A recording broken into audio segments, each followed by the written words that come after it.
PhD student Sunina Rashid, and have heard it's been quite successful today, so congratulations. And I'll now call upon Professor Crossley, so I'll give the floor to him to give his talk on his recent research. Well, thank you very much for that kind introduction in the first instance. Thank you for those kind words. By way of introduction, let me say a second thank you, and that is to the Chancellor, the Vice-Chancellor, all members of the university community here for the invitation to do the presentation in the first place. I feel welcome because when I look around the room, I can see faces that I know.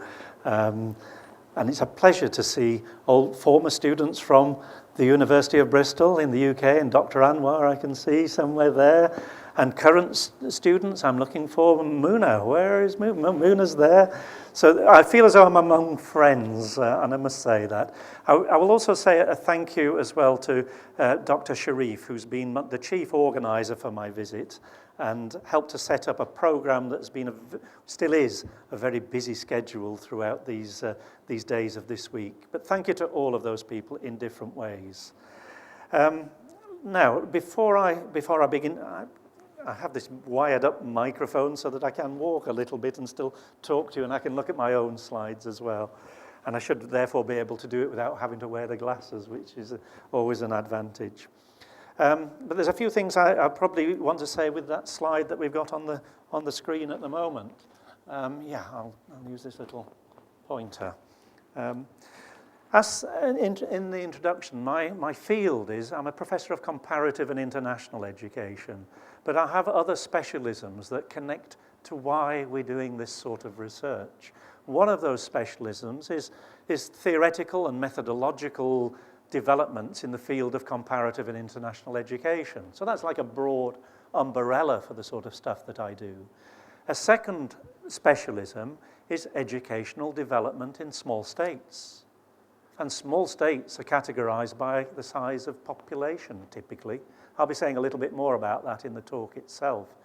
And why small states? Well, it's partly my biography, my background. For all of the 1980s, and ever since then, I've been connected very closely, family-wise, in all sorts of ways, with the South Pacific, and particularly with the nation-state of Papua New Guinea, which is located just north of Australia. And that meant I was living and working within small states communities and gradually got to understand that the priorities, the concerns, the challenges that small states have are often very different to other parts of the world. And a third one, which probably connects to the other events today, and I need to congratulate Sunina for a good presentation today and a successful day for you as well. But my third sort of role is supporting the development of research capacity in education systems around the world. And that can be in many different places where I do have connections and links, but it's in particular in different small states of the world. And that could be in the South Pacific. It also includes the Caribbean, the Indian Ocean, and there are other small states dotted around the world that I hope this presentation will help you realize, hey, we're part of a big community here. Small states, big community. It's that sort of story. I think those are the basic introductions that I want to use. But while we look at that slide there, let's do the University of Bristol. And that is the Graduate School of Education building at the University of Bristol. For those who are friends in the audience will know the place. Does it look like home, a second home, Dr. Anwar? And that is the Wills Memorial Building. And those that graduate, we have a great hall, and that's the graduation hall. So the picture on the first slide actually tells a few stories that I hope you find useful. So that's very much in the center of the city of Bristol. There's one other thing. Oh, it's not quite visible at the bottom of the slide. Somewhere down here it says smallstates.net.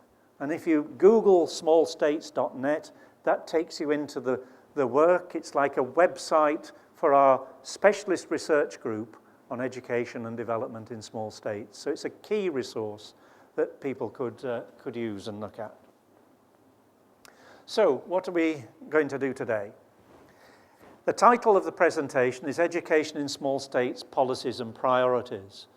And the title is really important in the nuance in there. It's not external people's views about the priorities in education in small states. This is a story, this is research that is reporting what people in small states across the globe, worldwide, have been saying are their priorities. So while I'm a professor of comparative and international education, I may well study global trends, global targets like the Millennium Development Goals many people would have heard of. While I'm much aware of those things, the research that we've been carrying out is usually grounded in what people in a particular context believe is their priority or are their priorities. So, the book that came from this study, I have a hard copy here, and at the end of my visit, this is one of the books that I'm going to leave with a little collection, a way of saying thank you for the hospitality that I've enjoyed here as well. But that's the book that reports the study. And it's not a great, big, thick, heavy tome. Believe me, it's harder to write a small book than it is to write a big book. What we were trying to do here was report findings in a way that they're accessible to those who could use them, the findings. So it's written so that a busy minister could even look at it. It's written in a style that the public servants that need to sort of get their heads around the priorities that they're dealing with, find out what's going on elsewhere, could use. But it has to be credible academically as well. Now that's a hard game to play. So you've got to please the academics, who always want you to write a little bit more, and you have to please the decision makers who always want you to write a little bit less. Okay, so there was a trick in catching that book. You can see reviews. If you are connected to the academic journals, you'll find it's been reviewed in many, many journals, and you can see what the reviewers have to say. I'm working to about 45 minutes for the presentation, and then maybe 15, 20 minutes for any questions and discussion if that's forthcoming. The book, the authors of the book, the author team, their names are there. Some of them have long experience of work in small states. I know your Vice-Chancellor knows Professor Mark Bray very well, or you've had connections with.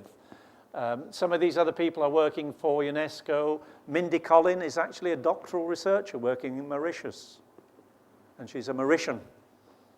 I'll say no more about that, but I think the last point about that slide is that the work we've done draws upon a team of about 80 people. So it's the voices of about 80 researchers across the small states of the Commonwealth that are part of this team. So what am I going to do? This is the structure, the route map, the plan for the presentation. First of all, we'll say a little bit more about definitions. What are small states and their distinctive characteristics? Secondly, I'll say something about educational research that's been carried out in small states, wherever it's been done. Thirdly, I'll say something about the origins and nature of this. Oh, I've hit a button. Not sure what that's going to do. There we go. The origins and nature of this research project. Then I will tell you something about the findings. What have we learned from that study? And then it's the implications of the study and the findings. What does it mean?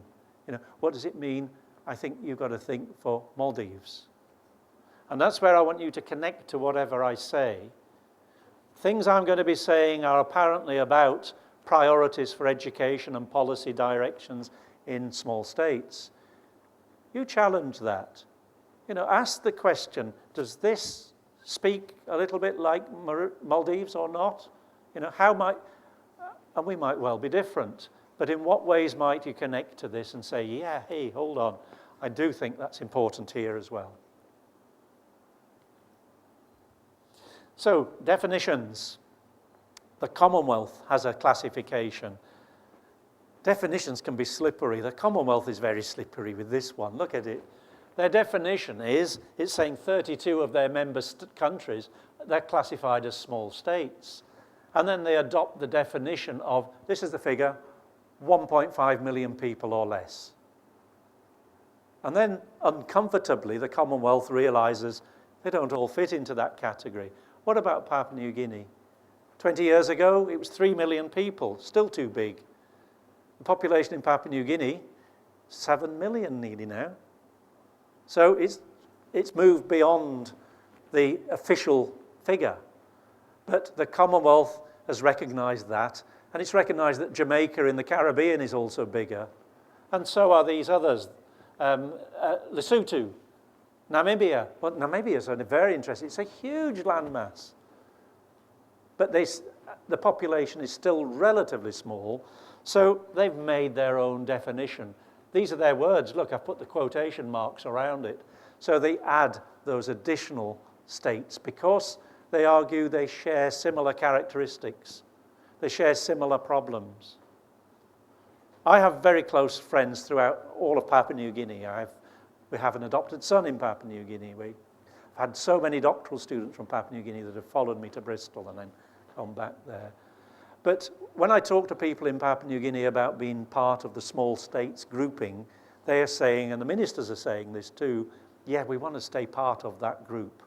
We share development priorities. We share goals with the islands of the South Pacific.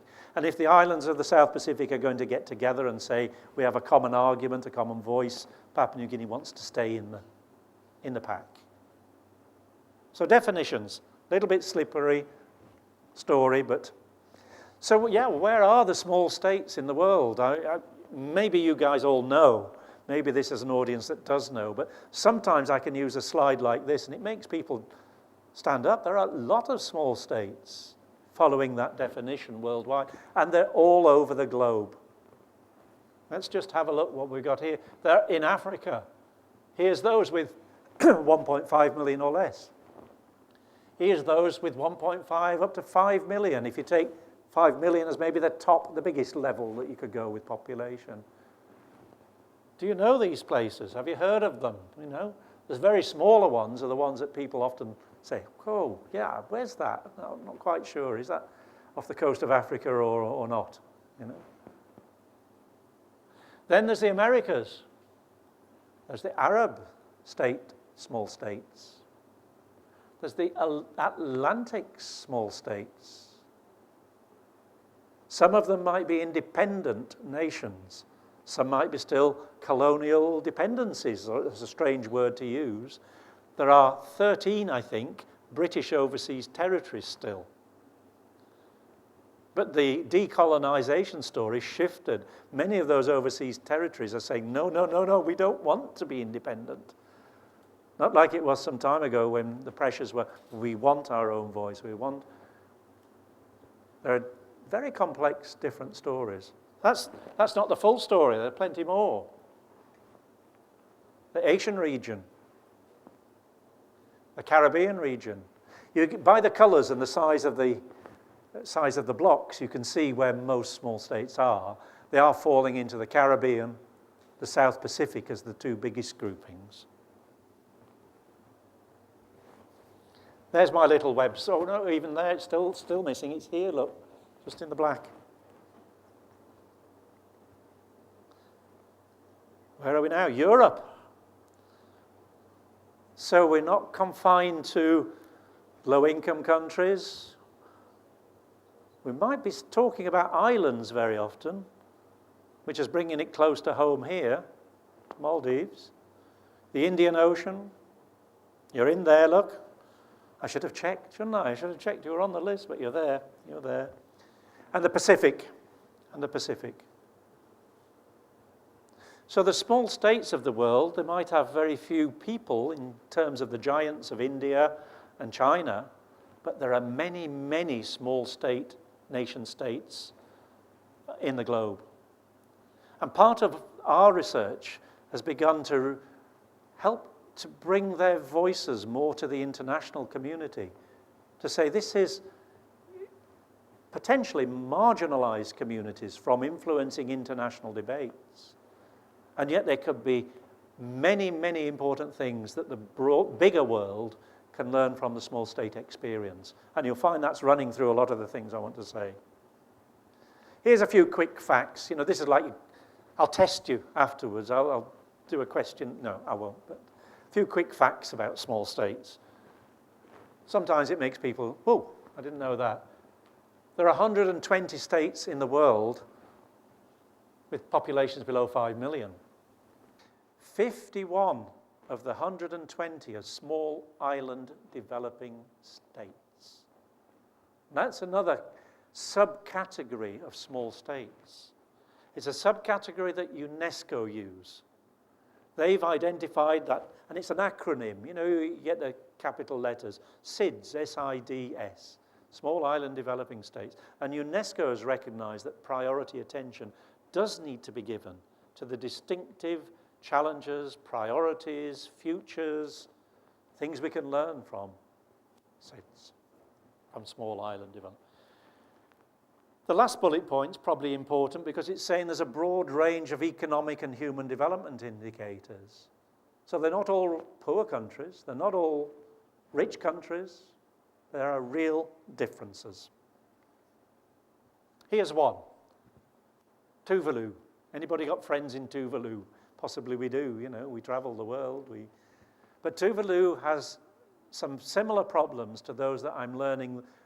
Even in the last 15 minutes before this lecture began, we were looking at the map of Maldives and realizing, and I'm learning all the time, you know, sea level rise of a very small.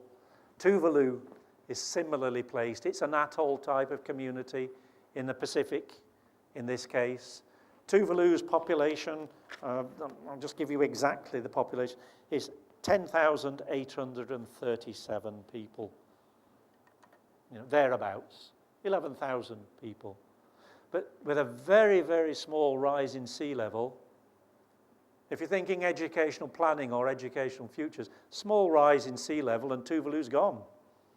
So it's not a case of educational planning, it's strategic planning for the nation, disaster preparedness, and maybe that's where priority for education perhaps, but I'm going to weave back to such things. But they're not all like Tuvalu. So some small states might be relatively rich nation state of Malta, located in the Mediterranean. So you can see the map above gives you the location here. The population for Malta is 452,000. Now I've been asking, you know, what are the recent statistics for Maldives, but is it 360,000 or more, up a bit, or down, a bit lower? Around that, but so Malta is not too far away in terms of population size. That's the reason I was just trying to bring Maldives into the story there. And then you can go to one of the bigger small states in terms of, well, landmass and population in the Caribbean, and that's Jamaica. And Jamaica's, I'll give you a simplified figure, about 3 million people. And Jamaica plays a similar role in the Caribbean to the role played by Papua New Guinea in the Pacific. It's a bit of the giant, the economic giant, the bigger nation state in a regional group of small states. There are some others. I'm trying to show here with these slides that I have to be really careful. I'm not going to be presenting to you suggesting that all small states are the same, that all small state priorities will be the same. They have differences. So we must remember, that's the health warning on the lecture, on the presentation. We must remember they do have differences. However, the bigger story is that small states have a lot in common, and coming together with a joint voice, a joint position, supporting each other, and we're thinking particularly in terms of educational development and strategies for the future, strengthens the arm, can strengthen the arm of the small states communities across the globe. Yeah, I mean, that's quite an interesting list in itself. Armenia, where is Armenia? You know, how many of us in the room know? But it would be a category of a post-Soviet small state in Central Europe. So they're not all islands either, for that matter. But now I want to come to the distinctive characteristics, that they're things they have in common. And this is taken from the literature. And those of you that are researchers, if you're doing a doctoral research proposal plan, you know you've got to connect to a body of literature that will help you with your research. The body of literature on small states and education in small states suggests that they do remoteness and isolation of communities in small states is quite a frequent characteristic. Maldives, you know, you're the expert.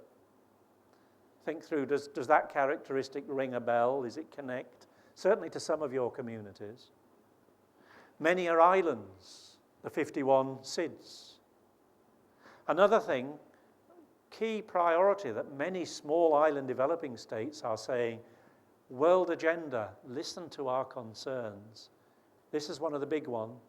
Environmental change, climate change, rising sea levels. Those things, they're saying, underpin many of their development priorities. The next bullet point is quite obvious in a sense. The first bit, limited human resources. If it's a small state by population, that means there's very few people. Limited number of people to lead the nation, to play the roles. You probably have to wear many hats if you're a leader in a society. In many cases, there are very few natural resources. Sometimes it's rich. What about the oil-rich Gulf states? What about Brunei in Southeast Asia? Very rich in oil reserves, so they may not all be lacking natural resources, but in many cases that might be the situation. And this last point, I'm just giving you some characteristics, some flavour. I'm sort of trying to read between your eyes as well. Managed intimacy, this is a phrase that comes up in the literature time and time again.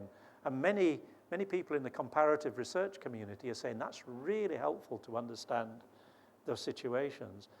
Managed intimacy as a concept, it's saying because people all know each other in a small community, then the way things can operate, the way systems can operate, the way the public service can operate, actually has to take that on board. Your boss in an organisation, if you live in the UK and you're working in London, you might never see them again. But your boss in the organisation, if you're here in Mali, is probably your relative or a cousin, or it makes a difference. Makes a difference. So what about my main topic now? This is where we're going. I'm sort of focusing in a little bit.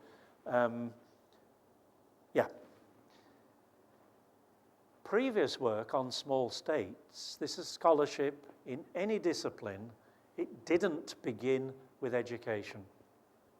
In fact, it was actually stimulated and started by finance ministers for the Commonwealth coming together in the late 70s, early 80s, and saying, planning our small state economies. And of course, think where I am. I'm talking about late 70s, early 80s.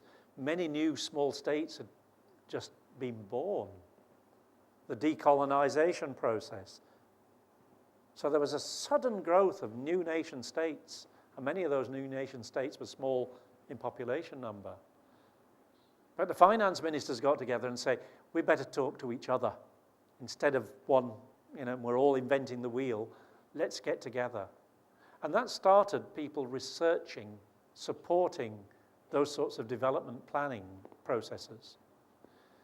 So politics, economics, the field of research in small states goes back the longest, goes back into those 60s, 70s in terms of tradition. You've got to wait until the 1980s before anybody really was publishing anything of declared substance that was focused on education in small states. And it was your part of the world where it began. And it was the Commonwealth as an agency that pulled together small states again.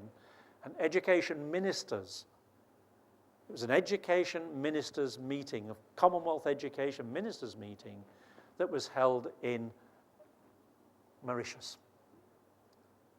And it was that meeting that led to, it was 1985, it was that led to this book which is a seminal, a starting book on education and development in small states by Kazim Bacchus, a national from, gosh, I'm forgetting the name of the country now, on the northern tip of southern Africa, Guyana, national of Guyana. Good friend of mine, sadly passed away, but he was a founder researcher, and he was from a small state, which was great, working with Colin Brock, who's currently at the University of Oxford. So Bacchus and Brock is really the father of the research, the founding fathers of research in small states. Mark Bray, Professor Bray's been involved in this work for a long time, but so have I. And Mark Bray and I both worked at the University of Papua New Guinea together, so we've been friends ever since. But by 1999, the Commonwealth was saying, we've done a lot of work on education research, on education in small states. We've supported ministers of education, we've held conferences, we've had planning meetings, we've had strategic sort of plans that have helped small states develop education systems. We need a review. What have we achieved? What are the gaps? What are the limitations? And where do we go next? And at that stage, I was invited to lead that review. And one of my doctoral students, someone called Keith Holmes, who's now, of course, Dr. Keith Holmes, joined me as a research fellow on that project. So we did a review of the achievements and the gaps and the things that needed doing, a critical review of Commonwealth work on small states in education. And that was in 1999. So, 99, what about this book? I'm talking about a different study, and I'm changing gear again now, so we're going to focus very specifically upon recent research. This study, and again I'm pleased about the origins of this study, it began in 2008. It says 2009 on the screen, but it began in 2008 when a meeting for Commonwealth education ministers again, they happen every 3 years and they move around Commonwealth countries. In 2009, that CCEM was held close by in KL, Kuala Lumpur in Malaysia. But prior to that, we were commissioned as a research group to update the Crossley and Holmes review a decade later. Times have changed. Ministers wanted some help. This is ministers from Commonwealth small states wanted some help to try to assist their forward planning for education in the small states of the Commonwealth. So first of all, we began a study to prepare a paper, which was a briefing paper for Commonwealth Ministers of Education. But a special group of ministers from small states was created, and we had that as a platform. Now that's quite unique for researchers to be able to interact with ministers and their senior advisors.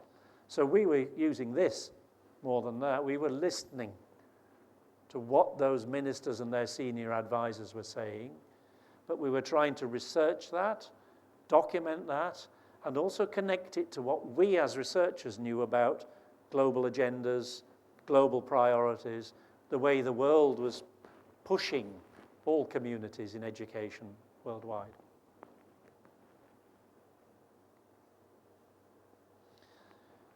I'm not going to make a big story about this little slide and heading because I'm not going into the details really of how to do a study. But I'm trying to get to the point when I tell you what we found out. But there's a few bullet points that give you an idea of the collective methodology and the methods that were applied. We obviously had to do literature reviews, update the Crossley and Holmes stuff, and all the other things that have been written by others. We had the face-to-face discussion with the ministers at the CCEM in 2009. But we were also, all the members of the team, we were doing other field research in small states worldwide. So we used that field research. We visited places, but when we interviewed people, it was qualitative research, at least this dimension. But if we'd already been talking with ministers and advisors, we did our very best to say, let's get to the grassroots level too. Let's go into the villages of Papua New Guinea. Let's see what the local communities think are their priorities if they live on an atoll. and they're in an isolated part of a small state community, somewhere in the isolated parts of the Pacific. So we took the advantage to visit the places with real detailed field work. Solomon Islands, for instance, is different to many small states. Solomon Islands in the Pacific is one of the poorer Pacific communities with one of the larger communities, and they have some of the biggest educational problems. In fact, the Solomon Islands, as a small state, their problems are very similar to many larger states. That's quite unusual. What else did we do? We had, yes, in-depth qualitative interviews and so on, but we also were very fortunate that we had Steve Packer as part of our team. Steve Packer, I have to tell you another concept, the UNESCO Education for All Global Monitoring Reports. I'm not sure if the audience knows what those are, so just give me a second to say. Ever since 1990, the global community has identified education for all goals. So it's like the global community saying, we'll agree, and they all did agree in a place called Jomtien in Thailand in 1990, that priority should be given to, in education, well, really the words were basic education. Got translated a little bit to primary schooling. But that dominated the landscape and the international development community and priorities for education and development throughout the 90s and beyond the next decade, beyond the 90s. Because that was the dominant agenda, UNESCO felt they had to monitor what was happening. So they created a specialist body to get statistics from every single system worldwide, and to put that together to say, really, every year, publish a document, are we getting towards those goals? And the target, some will know this, but the target's 2015, next year. So at the moment, the world community are busy saying, are we on target? Nigeria, are we on target? China, are we on target? Small states, are we on target? But remember, I said the targets were very often linked to basic education, primary education, schooling. Steve Packer was responsible for leading that process. So he had a team, he had all of that statistical data at his fingertips. And he carved out of the global data everything we needed for the statistics on small states. So if you want to, if out of everything else I'm saying here, the big thing you're interested in is statistics of how many kids are in school, how many teachers, how many dropouts, how many progress to tertiary education, how many tertiary institutions exist in countries. That data is built into this book. And the full data is in those global monitoring reports that are produced by UNESCO every year. But again, we were fortunate, that strengthened our team. Because Professor Bray at that time and some of our other colleagues were also working in UNESCO in Paris, UNESCO runs one of the world's most prestigious training programs for educational planners. There'll be people from Maldives who've been through those programs. They're called the advanced training programs. So educational planners from worldwide will spend time as interns based in Paris at UNESCO. Very valuable program.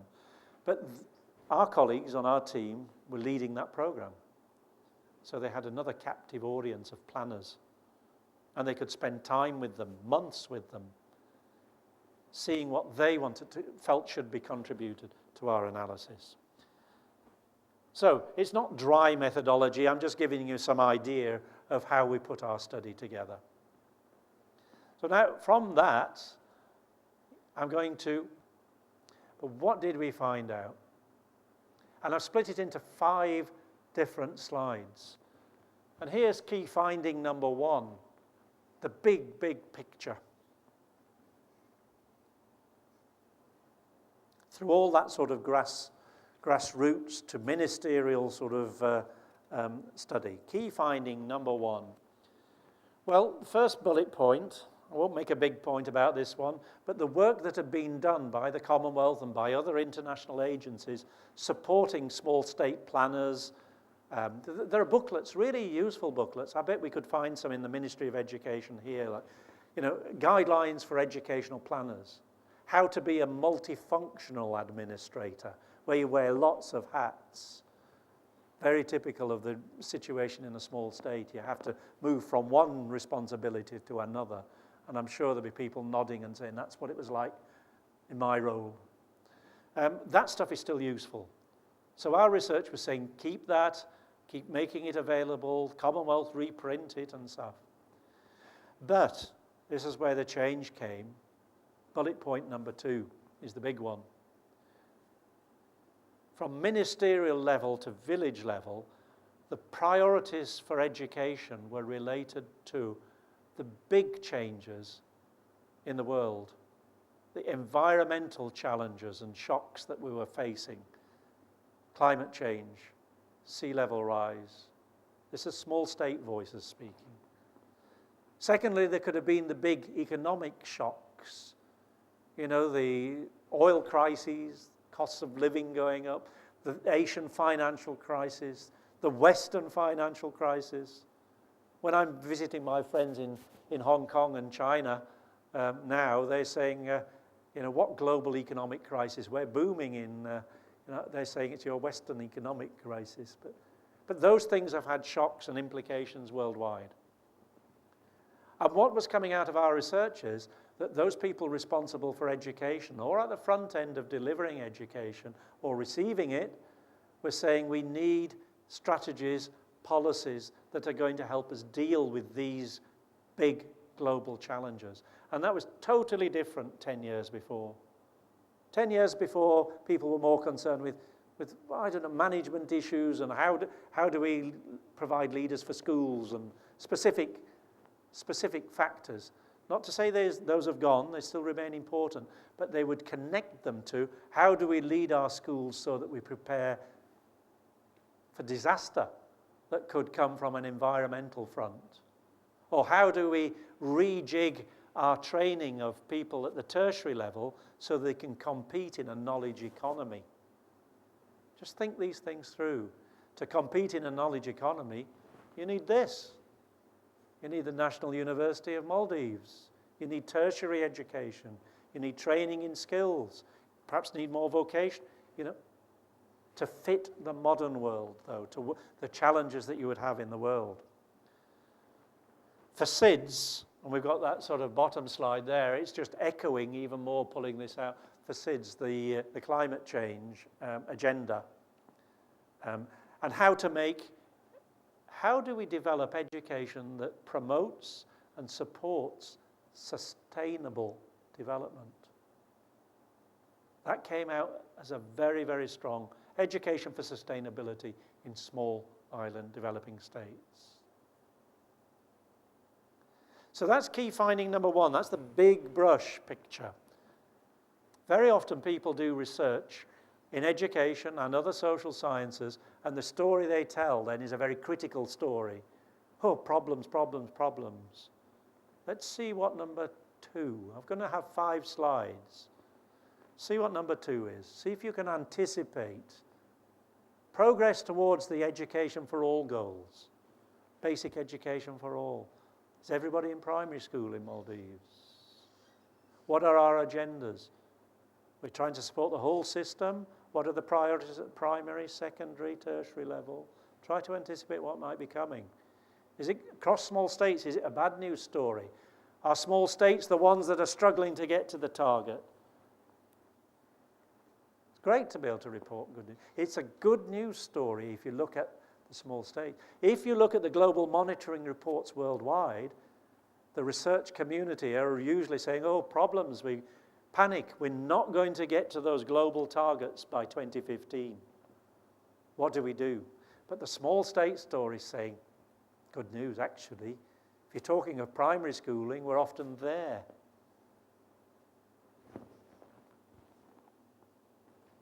What have we said? The Millennium Development Goals, the education for all targets, they remain very relevant for small states. This is small state voices telling this. But, if I'm echoing those voices, that those voices are saying our pressing priorities are often beyond. They're not quite identical with the global passions and preoccupations. We've pushed further. They lie beyond those that are currently command the global attention and the attention of larger states and international development agencies. Even, UNESCO's, the World Bank, the Asian Development Bank. Their stories, their priorities are often very different.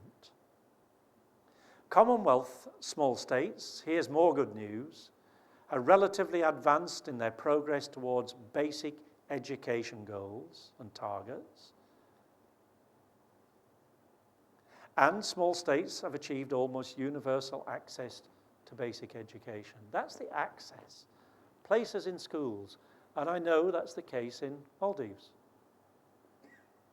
Doesn't mean to say that everything's fine at the primary sector or the secondary sector, but at least access is there. And that's not the case in the bigger global community. Here's another one, the final bullet point there. Many small states have either achieved or are close to gender parity in primary and secondary schooling. After the lecture, in discussions, maybe people should talk to me a little bit more about the gender balances and situation here. But in some small states, quite a lot of small states from our research, the disparity at the secondary level is in favor of girls. So it means girls are doing better. The girls are the ones in school. The girls are the ones getting the higher grades. You look at the international literature on gender and education, and you'll find it's dominated by assumptions and arguments that it's girls and that are at risk. That's a challenge. I'm not saying that it's such a clear-cut story. The challenges for quality and for everybody, male or female, remain.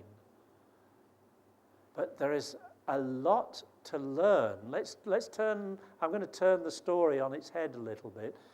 There's a lot that the bigger community out in the international arena can learn about gender equity, how to support girls, what priorities and what the issues may be that are challenging for boys. The Caribbean as a region, its biggest problem, gender-wise, for many decades has been boys at risk. That's the title of one of the most influential education research books published by a Caribbean author, Professor Errol Miller, in the Caribbean more than 20 years ago, Boys at Risk. So it's a gender debate, but different story coming from many small states. Remember, I did say at the beginning of this lecture, not all small states are the same. If we go to the Solomon Islands, if I could take everyone in a room with us to the Solomon Islands, we'd find it's more the traditional model. Girls are not in school. Access is the big problem. The Solomons just cannot get enough places for all their children to be in primary schooling and certainly secondary schooling. And that's more the orthodox position. But the Solomon Islands is the unusual one in the small states collection. Key finding number 3, extending the boundaries. And I would hope there's people in the room who feel, yeah, that connects to us. Because of the analysis so far, what many small states have been doing is challenging the global goals, challenging the international community, and saying, if you wish to work with us, if you want to work with our Ministry of Education, if you want to work with our university researchers, then our priorities in research or educational policy or development are these. And we're pushing the boundary a little bit. Small states were some of the very first internationally to say, okay, education for all goals, okay, Millennium Development Goals, but that means that no international agency will support work on tertiary education. When I was the Dean of the Faculty of Education at the University of Papua New Guinea, we had visitors from the World Bank in 1988, and those visitors were saying, World Bank will not invest in tertiary education in this country. If you want people to be getting tertiary education in Papua New Guinea, send them south, send them to Australia. Primary education, basic education is the only game the bank would play. Papua New Guinea resisted. Many other small states have resisted. And they've said, our needs, our priorities are different.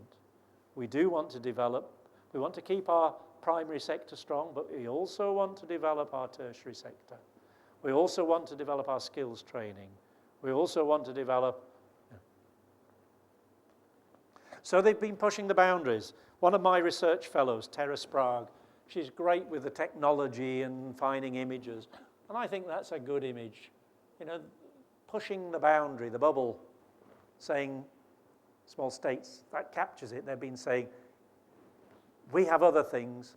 We want to work with you, international community, but it's our priorities.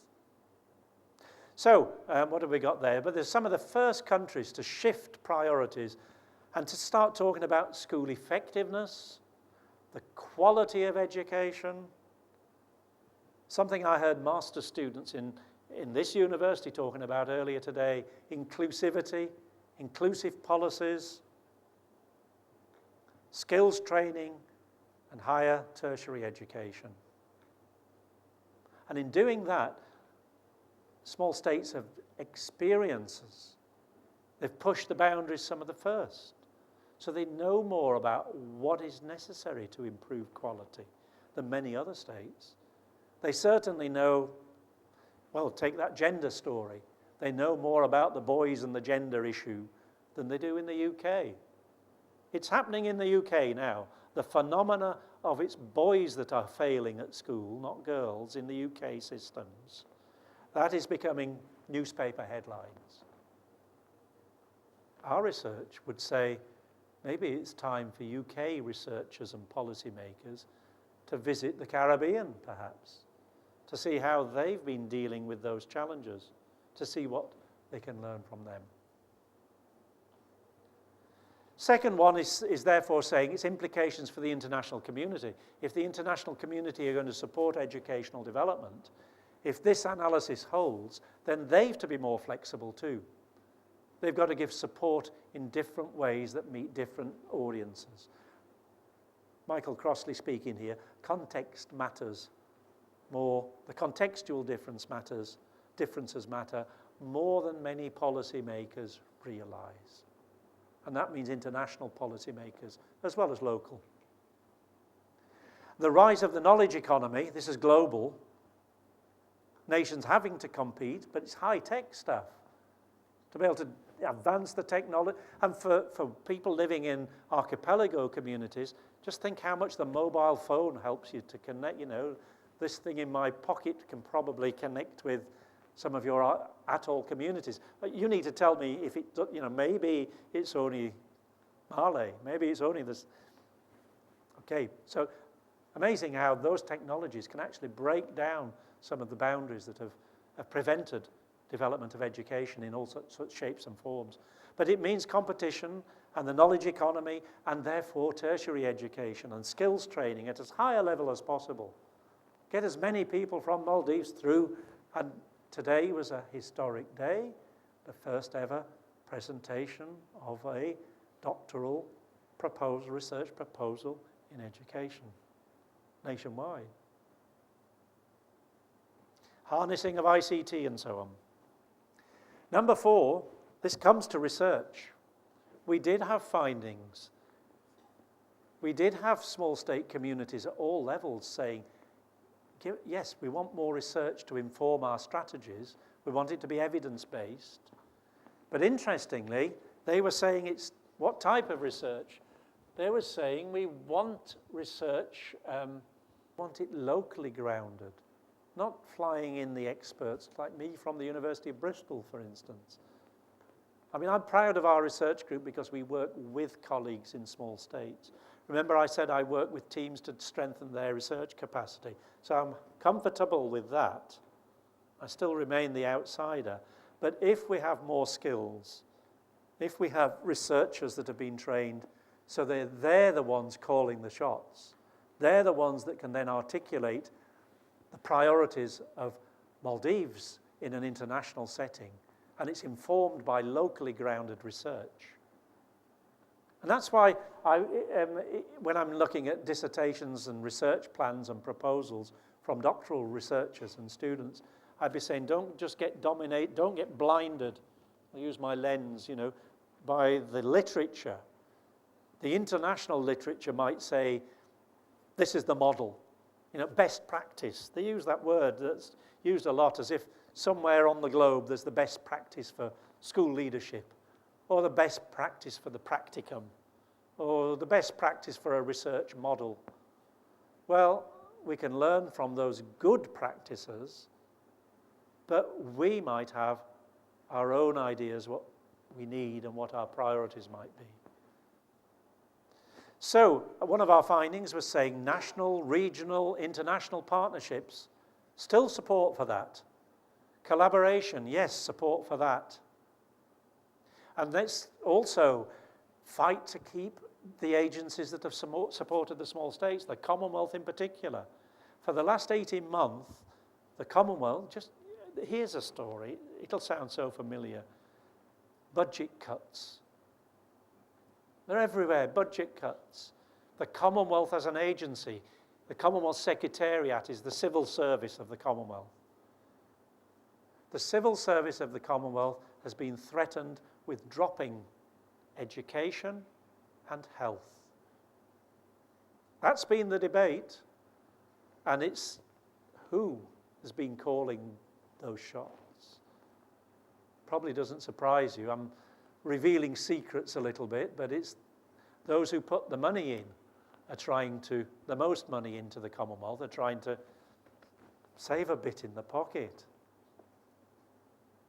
And in doing so, they're saying, how can we cut the costs? What can we reduce? And of course, those same sort of, you can imagine the type of stakeholder I'm talking about, but they're saying, the Commonwealth, yes, but let it concentrate on economic development. Let it concentrate on entrepreneurial skills development. Well, all of those things are important. But they're saying it's the things that earn money and the things that are budget dominated. But just think of the implications of this. Education, we don't need to support education across the Commonwealth.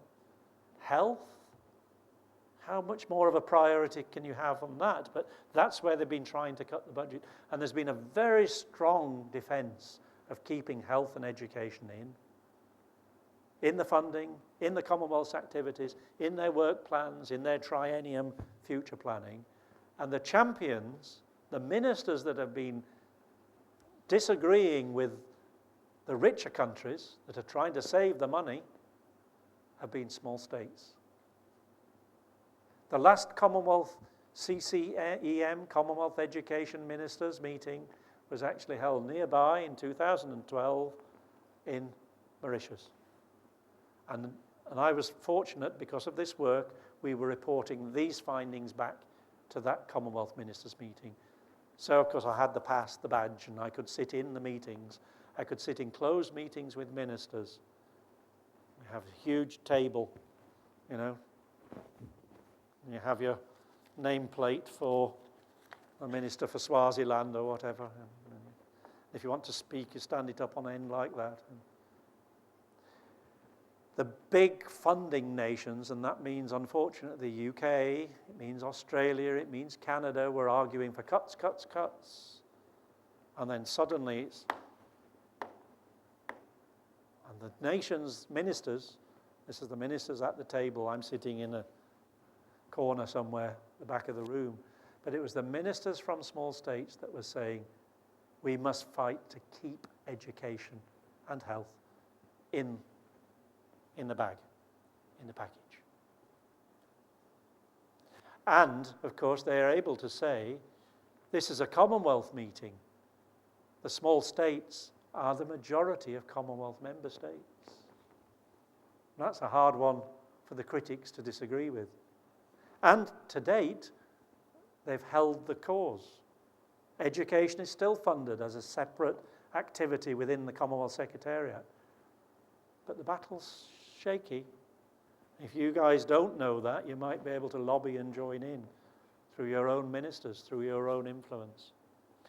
Number 5, then, it's a little bit more about this international support, how important that is, collaboration, and we're trying to work together.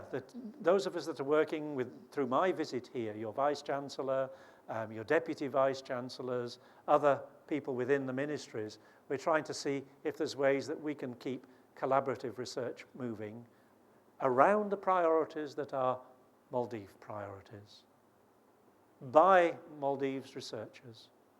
But the international connections can help and can support, and we hope we can make something of that out of the visit. So we're saying international support is strategically important. It needs consolidating. We need to work hard for this. So I'm coming to some conclusions. Those were the findings of the study. And you can read it in this book, and I will leave this copy. It'll be one of a little package of things that I'll leave to say thank you. Or you can get it from the Commonwealth Secretariat if you go on their website, if you wish to get a copy yourself. But we are coming to some broader conclusions, and I'm wearing my Professor of Comparative Education hat a little bit with these. But we're saying that small states have very distinctive needs and priorities, and they often differ from the dominant global international agendas and targets. That doesn't mean to say small states should reject those international targets and goals, but it should engage with the process of them. It should push the boundaries. It should try to pull the international community to support what they believe are the priorities in education. And then more broadly, and this is probably just illustrates the step that a doctoral researcher certainly has to do. Your conclusions as doctoral researchers can't be just about the place you've studied, Maldives or Papua New Guinea. It's got to feed back to the international literature. Well, here's just one little example. This work on small states really does help to highlight how development agencies, researchers, policymakers must give increased attention to differences in context. And you can interpret context in many ways. It could be cultural context, it could be religious context, it could be economic, finance, it could be intellectual context, it could be historical. But certainly I would say when you're doing your research, when you're involved in policy deliberations and discussions, do keep that at the back of the mind. What are our real needs here? Does this American model that's really powerful fit our needs, our culture, our context? We have to mediate it. We have to get hold. We might have to challenge it. We might agree. We might want it. But we've got to think of it in those terms. And I don't like to end without just purely my voice. One of our great supporters in the team, in all the work that we've done, and she was kind enough to write the foreword for this book, is Dame Paulette Louisi. And she's the head of state, the Governor-General of the small state of St. Lucia in the Caribbean. She's been part of our team all the way through. She's a former doctoral student of mine, so that's a nice bonus. I do have at least one head of state who studied with me. And she speaks exceptionally well, and she's invited to do keynote addresses the world over. Now, here are some words that Dame Paulette used. She's still working with us now. I'm paraphrasing here with these bullet points. The first bullet point, that's Paulette speaking. The international development community can learn a lot from the experience of small states. And as a head of state, she feels passionate that the voices of small states in the international arenas that she's invited to all the time, very often there's a different agenda on the table And she's saying, how does that fit St. Lucia? Yeah, and hold on, St. Lucia's got some experience. We can influence the international agenda. So here's a direct quote, the second bullet point. While small states must continue to seek external assistance, we don't have the big resources and so on, she's saying. We need help, we need partners, we need collaborators to implement their development strategies. They, small states, they know what their own needs are and what their priorities should be. So they have much to contribute to the international discourse and deliberations worldwide. And if we're moving into a new era now, post-2015 development planning, again, just reflect from your own perspective here, national perspective, would you want your voice to be heard more strongly in the beyond 2015 development priorities? Those goals are going to be set. In a year's time, the newspapers will be full of it. Global goals re-established, here's a list of 6 of them. But I'm hoping that you could be looking at them and think, well, they are more flexible this time. We can see how our goals can be slotted in. Because that would mean that we would be able to see how our goals, whether it's St. Lucia or Maldives, how the goals of those education systems could be supported by partnerships with the international community. Not the support will come, but you've got to do something else. Do what you prioritize in your ministry, and the international support will be there. I'm hoping, and that's what we've been working towards, and that's why we've been feeding this research into global development goal consultations as well, to argue for more context sensitivity, to more flexible global development goals for the future that would include, obviously, things like tertiary education, higher education in a small state setting, and to try to make the voice of small states more visible in that future world in which we'll all be living. And I think I'd rather just end with, on this next slide here, this is the last slide, there's a whole set of recent resources.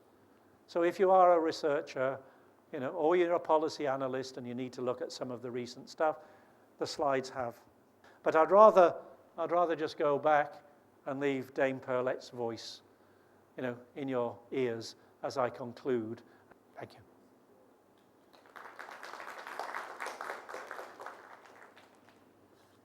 I think in my experience from tertiary education, grade 11, 12, and this may not be directly related, but I think there's a connection with the difference of graduates or the passing grades of girls and boys. Okay. And what I think that I noticed is maybe in subjects where there's more to by hearting and learning, that girls excess boys. But sometimes if it is theoretical or that you have to think and apply, maybe sometimes the boys excel. Yes. And that is something I noticed personally, which may not be the fact, Yeah. but I think from my time of studying, I have noticed that. And personally, maybe I'm not speaking for the boys, but I personally do not like by hearting, and therefore I tend to not do well in such subjects. Well, thank you for that reflection and comment. Yeah. And maybe that's what you will do in the future, that you might find you want to research that issue. We might be uncovering these patterns, but we need other people to do more research to understand why that is happening. Why are boys and girls performing differently? And even your answer is helping a little bit there. So maybe that's a seeds to some future assignment you might write, or a research project or something. And I think I did learn today, that the majority of people enrolled in this university might be girls. Most staff too. Most staff too. Now, what does that tell us? Yeah. Dr. Hassan has a question, a comment or... I want to say something about what my friend just said. I actually came to know Mark Bray from his work with Chinese students' Yes. academic achievement. Yeah. That was much earlier before I think he worked on these Yes. aspects Yeah. recently. His question was this, his research question was this. Chinese students are well known for rote learning, and as he says, just being a bookworm. But why are they topping up at all the honors lists or in the best universities of the world? Yeah. And his answer was this, after much research, that there are two levels of rote learning, the surface level and a deeper level. And once actually you learn something even by rote, after a number of times what happens is actually the deeper meaning settles in, and that's why the students do well. So rote learning is not as bad, according to Professor Bray, that it is meant to be. It is talked about. I just want to say something about what his comment. My question to you is, we also have now this problem of actually number of students graduating with higher, the number of students graduating with better marks being female. What is actually the step? What are the steps taken by the Caribbean? Because you referred to a study that they are done there 20 years back. To ameliorate, to correct this situation. Yeah. Well, thank you. It's two good questions there. Let me just touch on the first bit, the observation bit about rote learning. Remember, much of my own argument here has been context matters. Beware of models that are exported. There's another phrase that's used, I hate this phrase, rolled out, as if it will be rolled out all over the world because it's the best practice. I think you could look at the debate about pedagogic style, teaching and learning styles, and say the Western world has for a long time been rolling out rather unchallenged assumptions set by people like Mark Bray that child-centered and student-centered pedagogies are inherently better. Now, I don't want to sort of undermine much good work that's done in that arena, but there is also evidence that suggests that there are combinations of learning styles may be very appropriate, and there are different contexts and places and so on where that can be very productive as well. So all I'm saying there is a challenge, and a challenge that is a deserved challenge, to the assumption that one type of pedagogy is definitely the best for everyone, everywhere, all the time. Mark Bray's analysis and other Chinese scholars' analysis do say that yes, you would still have the deep learning, you would still have the student-centered learning, but the rote traditions and histories, and you've already said it, Vice-Chancellor, can be there as a foundation. So it could be a combination that might be best in those. So that's the first thing on that. But it fits into my critique. Beware of just one model being seen as the best everywhere, best practice. I think it may well be the best practice, but make that question first before you decide it. And then the second question is, well, it's more about what can we do? What can we learn from the experience or the Caribbean experience? Errol Miller's book 20 or more years ago, he was defining the problem. He wasn't exactly coming up with the answers at that point in time. And I think what I would say is that not many people really have done enough research to come up with strong answers in terms of boys and learning. But the evidence that's coming from the Caribbean suggests it might be the things outside the school. It's the pressures in Caribbean communities to find a job, to move from the home village, and the boys get into that more than the girls who would stay more rooted. It's other pressures that are in their social lives. I'm afraid, some of the stories, bad news stories about drugs in the Caribbean. And boys seeing, well, I can get the golden necklace, I can get the bling, I can do all that really quickly without having to spend ages studying through that, sleepy university. Comparative research, my field, is very, very strong on saying if you want to understand education, let's say this is education. Look outside of education to understand what's happening in there. Look at the history, the culture, the traditions. In the Chinese context, you'd be looking at Confucian traditions. Respect for educators, respect for education itself. In the Caribbean, we'd be looking outside of the box of the gender issue to realize that the pressures on boys and the way boys are making their identity in that Caribbean community is something that's not quite so easily compatible with being the good student. The seeds are there, but I think researchers need to start looking at what those small states have actually been doing, what they've experienced.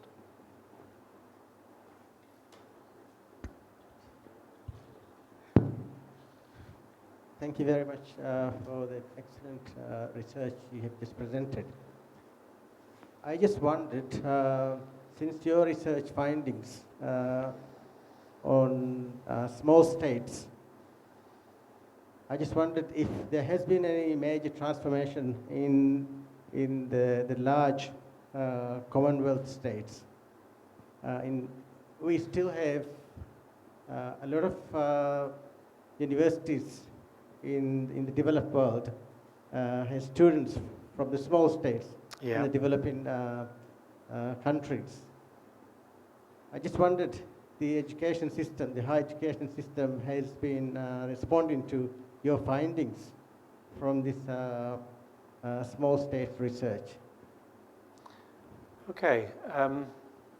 Yeah, I do work in other states other than small states. I've got a long-running research partnership with colleagues in Kenya, in East Africa. In Tanzania, I have a project with some of my other colleagues at Bristol. So I go beyond the small states. That's in the low-income countries of the world, if you want to think of it that way. But I also then have very close working contacts within the UK system, within the States, within Australia, actually, where we have common histories as well in terms of our biographies. I think at this stage, I mean, this particular study, this book was only published at the end of 2011, so it's 2 years at the maximum old in terms of seeing an impact elsewhere globally. The impact of our research has certainly been demonstrated in terms of shifting priorities in bodies like UNESCO and the Commonwealth. In 2009, your Vice-Chancellor and I, we were both at a UNESCO Policy Forum, very high-level event in Paris at UNESCO headquarters, basically. And they were prioritizing more support and more work, more research, more development activities on tertiary education in small states. Tertiary education in small... I mean, that was quite a label, as a shock to the system internationally. So we know that our research has had an impact, a real impact, upon international agencies, work plans of the Commonwealth, and other such directions. But to be able to trace it through and have evidence that it's changing strategies in terms of tertiary education and development elsewhere, we don't have any hard evidence. But in a way, the global community certainly are reflecting the things we're saying. Quality is the agenda now on the global education for all agenda. 10 years ago, it was access, access, access. How many places have you got? It took a while for the penny to drop, for the international community to realize what the small states have been saying for a long time. What's the point of very poor quality primary education if the kids come out of that level, that sector, and they don't have literacy skills, numeracy skills, technology skills? We've just spent our money and it's wasted. It's only good investment, following the logic of education for all, if it's quality primary, quality basic education. Now, all I'm saying is the global agendas have changed, they've shifted. They take those priorities that are definitely visible in this research. We can't say that this changed it. But I think we've got enough reinforcement to say that there's a lot of the analysis here that is pretty robust and others can learn from. And you don't just have to be in a small state to learn from it.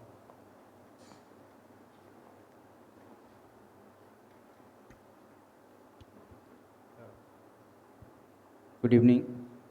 Thank you very much for very interesting research you have done. And then one of the major concerns that often small states have is the very often banks and other donor agencies require to show economies of scale, which Yes. we do not have. Yeah. Often in situations like in Maldives, for example, if you look at the student-teacher ratio, you will not be able to get the economies of scale in that manner. But very often we are pressured by bank and other donor agencies to get into that stream and see how things go. What was the, what does your research in this area show? That's a very good question. Our research would be very consistent with the argument that the context matters more than many people realize, and that means international agencies too. So our research, we've got all sorts of different types of case studies. I neglected to say there are case studies of good practice. I didn't say best practice. I didn't mean to say, we all must copy that. But there are case studies of good practice in small states throughout the Commonwealth in there. That you can even see them. They're the boxes. They're little practical examples of things that others can learn from. So we've got many things in here saying, stick to your guns. Don't be too intimidated by the banks and the lending agencies. Yes, you've got to listen to their research. Yes, you've got, maybe it's multi-grade teaching. Or maybe it's having schools in the morning and the afternoon and using the same premises. Or maybe it's a policy that says bring people from small atolls and put them in a bigger school.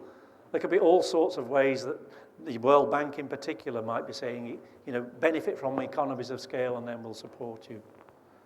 But our research is saying if you've got local research that shows that it's a better investment here in Maldives to keep your small schools, to get high quality there, even though it seems more expensive on the face of it. But you need your research to be able to challenge them, don't you? So what we are saying is build up your research community, build up your evidence base, strengthen your argument, and then you're not quite at the mercy of those international agencies who say, this is the model, this is what you should do. And we've enough evidence to say that very often that pays off in the end, better than following a model that didn't really fit. If you follow a model that doesn't really fit and it fails, all the investment's gone. Now, there's other strategies that we've got in here too. Tertiary education development. There's one very, very good case study, the Virtual University for the Small States of the Commonwealth. Its acronym is VUSC. And that's a body that's working with across all Commonwealth small states. It's a university that exists, but there's no place. It's there. It's a virtual university. But what it's saying is small states may have particular types of courses that they really need at the tertiary level. It could be disaster preparation for environmental threats. It could be something to do with fishing management or coral reef protection. Now, those courses exist in some small state universities. Take the coral reef stuff. There are places, specialist university places in the Pacific that are world-leading bodies.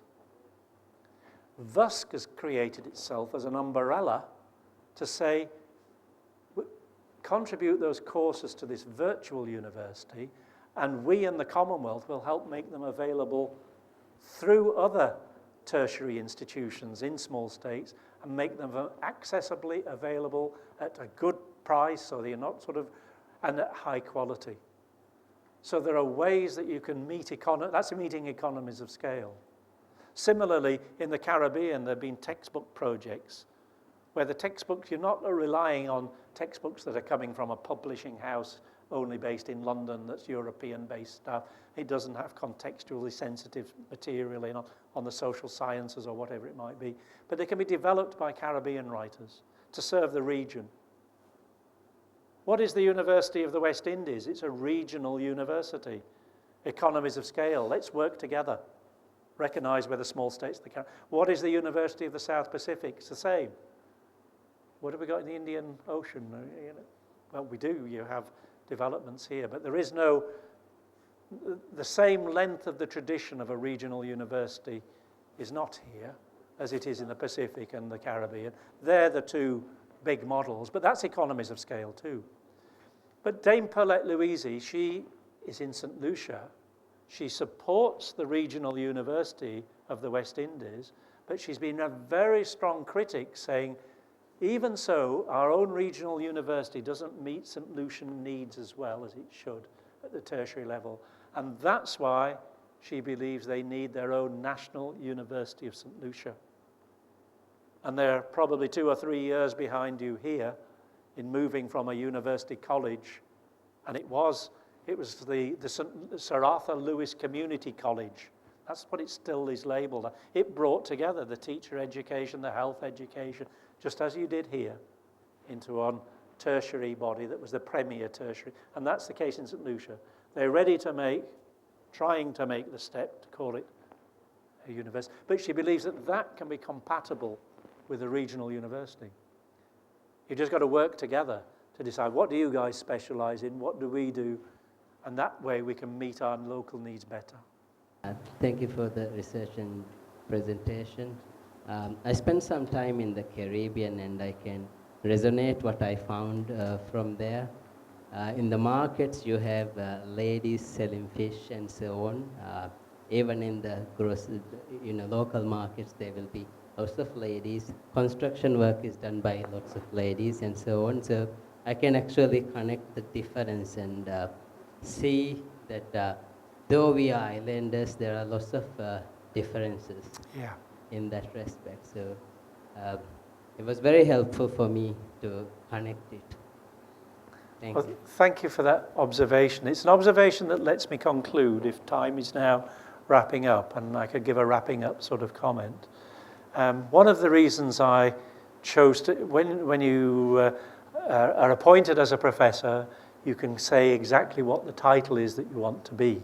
I could have been Professor of Education or Professor of Educational Management in Education, but it was Comparative and International that I wanted as the label, because that's the sort of work I do. But why do I do that sort of work? I think it is that experience of somewhere else. It's a strange one, it's a little twist. It's all in the comparative literature. Comparative studies help you understand your own place better. It's not so much as it helps you understand the other places you've studied. It does that, it's obvious. But the biggest benefit, you understand your own, yourself, your own culture, your own education system, and therefore you can make a stronger, better contribution to your own system by doing that comparative study. And I think that's echoed in what you're saying. You saw the differences, you saw some of the similarities, but by going to the Caribbean, you understand Maldives better. And there's a good reason to do the sort of research that we've been talking about today, and even a good reason to join in the education in small states research community. And I'd be delighted if we continue that relationship in different ways, and the work that we do in the future on education in small states involves more people in this room and in this country, and connecting with people in the Pacific and people in the Caribbean. And it's that interchange that is really so valuable, really. It's interesting, it's enjoyable. And maybe my last line is, it has been a pleasure to speak to you today, to tell you this sort of story. I'm always very careful. I don't want to be telling you stories about your own system when you are the experts, and I hope I haven't given that flavour. But what I'm saying is that the voices from small states elsewhere probably do connect with some of your feelings and your passions. And thank you for the hospitality and for the chance to speak here, and for everything you've done for the week while I've been here. Thank you.